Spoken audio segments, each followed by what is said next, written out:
एक बहुत ही सुंदर गांव में एक छोटी सी बच्ची रहती थी। उसे लाल रंग बहुत पसंद था, इसलिए सब उसे लिटिल रेड राइडिंग हुड कहते थे। एक दिन उसकी माँ ने उसे एक टोकरी दी और कहा, जाओ ये केक और दवाइयाँ जंगल के उस पार नानी को दे आओ, लेकिन रास्ते में रुकना मत और किसी से बात भी मत करना। रेड ने अपनी लाल टोपी पहनी और माँ को खुशी खुशी हाथ हिलाकर अलविदा कहा। जंगल बहुत ही सुंदर और जादुई था। वहाँ पर पेड़ों के नीचे धूप आ रही थी और चिड़ियों की चहचहाहट बहुत ज्यादा थी, लेकिन वो अकेली नहीं थी। एक पुराने पेड़ के पीछे से दो चमकती हुई पीली आंखें उसे घूर रही थीं। वो जंगल का सबसे बड़ा और चालाक भेड़िया था, जो आज सुबह से कुछ भी नहीं खाया था। उसे बहुत जोरों की भूख लगी थी। अचानक भेड़िया कूदकर रास्ते पर आ गया। रेड डरने के बजाय रुक गई। भेड़िया बोला, जी इतनी सुबह कहाँ जा रही हो? मासूम पहले तो उसे देखी और डर गई। फिर उसने इशारे करते हुए बताया कि मुझे जंगल के उस पार अपनी बीमार नानी के घर जा रही हूँ। नानी का नाम सुनते ही उसने मन ही मन सोचा, वाह आज तो दावत होगी। पहले नानी और फिर ये बच्ची को खाकर मैं अपना पेट भर लूंगा।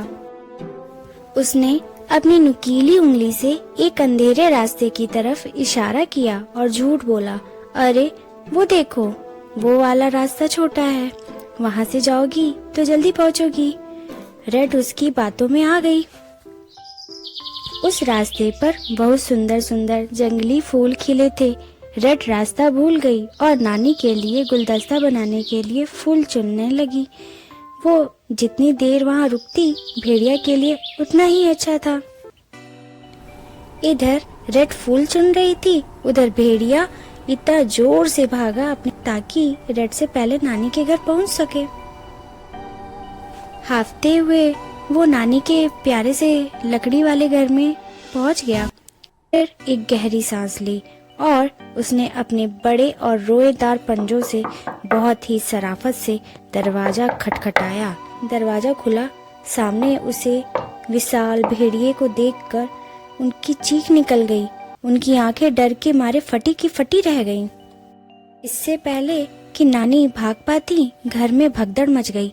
भेड़िए ने नानी को पकड़ा और जबरदस्ती अलमारी में ठूंस दिया। अब शुरू हुआ असली नाटक। जैसे तैसे तैयार होकर वो नानी के बिस्तर में घुस गया, रजाई को नाक तक खींचा, चश्मा लगाया और अंधेरे कमरे में अपनी शिकार का इंतजार करने लगा। थोड़ी देर बाद ठक ठक रेड दरवाजे पर थी, हाथ में फूलों का गुलदस्ता और चेहरे पर मुस्कान लिए वो अंदर जाने के लिए तैयार थी। रेड अंदर आई, लेकिन उसे कुछ गड़बड़ लगी। वो बिस्तर के पास गई और डरते हुए बोली, नानी आज आपके कान इतने बड़े क्यों हैं और ये बड़ी बड़ी आंखें, ये मेरी नानी जैसी तो नहीं लग रही हैं। भेड़िया गुर्राया, ताकि मैं तुम्हें खा सकूं, और रजाई फेंक कर वो रेड पर झपटा। रेड चिल्लाई, लेकिन तभी बूम, दरवाजा टूटा और सूरज की रोशनी के साथ लकड़हारा अपनी कुल्हाड़ी लेकर अंदर कूद पड़ा। उसने एक ही बार में भेड़िए को डराकर भगा दिया। नानी अलमारी से सुरक्षित बाहर आई और फिर नानी, रेड और लकड़हारे ने मिलकर वो केक खाया। उस दिन रेड ने सीखा, अनजान रास्तों पर नहीं जाना चाहिए और किसी भी अजनबी से बात नहीं करनी चाहिए, वरना उसका अंजाम बहुत ही बुरा होता है।